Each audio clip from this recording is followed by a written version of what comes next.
afternoon, Crawford Photography. I thought today I'd take a really quick moment, won't take very long, to show you how to nail down your exposure when working in Lightroom. Lightroom is the foundation of all of my photographic workflow. From there, I do use Photoshop, I use OM1, and I use Color Effects Pro to do a lot of the advanced tweaking, but Lightroom is where it all starts. And the first thing that you want to do is make sure that your exposure is correct in Lightroom, and then you can move into your other plugins to do all of your real tweaking. Although I will say that Lightroom, I'm beginning to do more and more right in Lightroom. But let's talk about exposure real quick, and I'll show you the very few quick steps that will set you up for all of the rest of your processes. So let's turn to it. We're going to use an image that I took in front of a church in St. Francisville, Louisiana. It's a statue showing Virgin Mary and baby Jesus, and I believe that it really gives a good example of how the whole exposure process works. And so got a lot of whites obviously in this granite statue, and then we've got some darks in the background, so we'll be able to really see how that all works. Let's turn to it. Okay, here we are. We've got a really nice image of this statue, and it doesn't look too bad just from the start, but it is a little bit underexposed. Obviously, this background's pretty dark, and so I'm going to come over to the development panel and in the basic console, and I'm going to grab the exposure, and I am going to move that up about 0.5 is about right. If I go up too much, I'm going to lose too much detail. Okay, so that's the basic exposure. You could mess with the contrast, but I normally wait on the contrast until later in the process when I'm doing a little more advanced processing. You could also come in here and you could go ahead and manipulate the the color temperature with this white point picker, and you can see you choose some different areas and it'll do some different things. I'm just going to go ahead and leave that alone and move on to sort of the meat of nailing down the exposure. Okay, so that comes after you do your basic exposure modification or adjustments there. Just come down just a little bit to the highlights, shadows, whites, and blacks sliders. These 4 sliders are really important, and they're gonna really help nail this all down. The first couple of steps are really easy.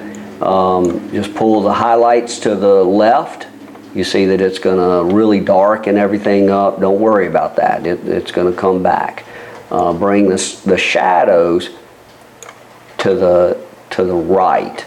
If you look up at your histogram, you're going to see this is showing you where all your darks and your blacks and your whites are. The whites are going to be on the right side of this window. The blacks are going to be on the left. What you really want to do is have some blacks that are just touching this left side, and some whites that are just touching the right side. You don't want them stacked up, and I'll show you what I mean. If you come in here and you really, if you grab that exposure slider, you see they're all stacked. All the blacks are stacked. Really, everything's stacked over here. You don't really want that. You don't want the white stacked over here. There are some exceptions to that, but in general, you don't want that. So I'm gonna go back, and so what we're doing is we're manipulating those whites and those blacks. All right. So your highlights and your shadows sliders should be left for your highlights and right for your shadows.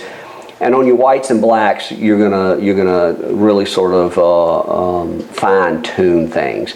Now, If you grab this white slider and move it to the right, you see that you're moving all of your whites over in the histogram, which is exactly what you want to do. The problem is you don't really know exactly where you're going to start clipping off some of those and really get some blown out highlights. Well, there's a really quick step, a keystroke that allows you to see what's going on. Let me reset that and I'll show you.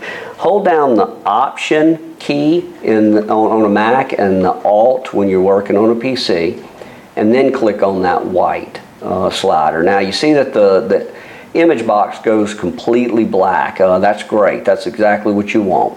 You're going to start moving to the right until you just start seeing some white areas. That means that you have some good white points right there.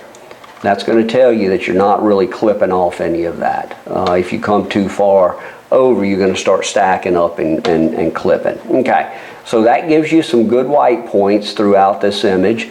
Now you're going to want to do the same thing for the blacks. You're going to hold down the Option key for the Mac or the Alt key for the PC, but you're going to move to, it turns it white, okay, because it's doing exactly the opposite. You're looking for shadows, so you're going to move this to the left just until you get a couple of nice black points. That's it.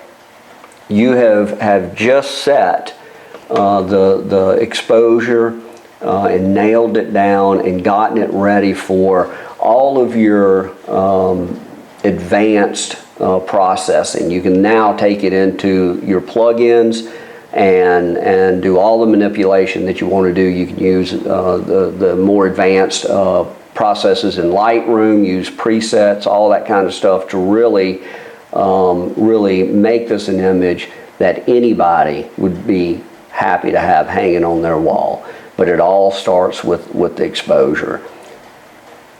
And that's it. It's really that simple. I appreciate you joining me. Next time we'll go into a few more advanced techniques on processing your digital photography. Join me on Facebook. Look me up at Andy Crawford Photography. Would love to have you sign up for my newsletter. And then obviously, just keep checking back on my digital photography page for new tips and tactics to up your digital photography game. Thanks for joining me.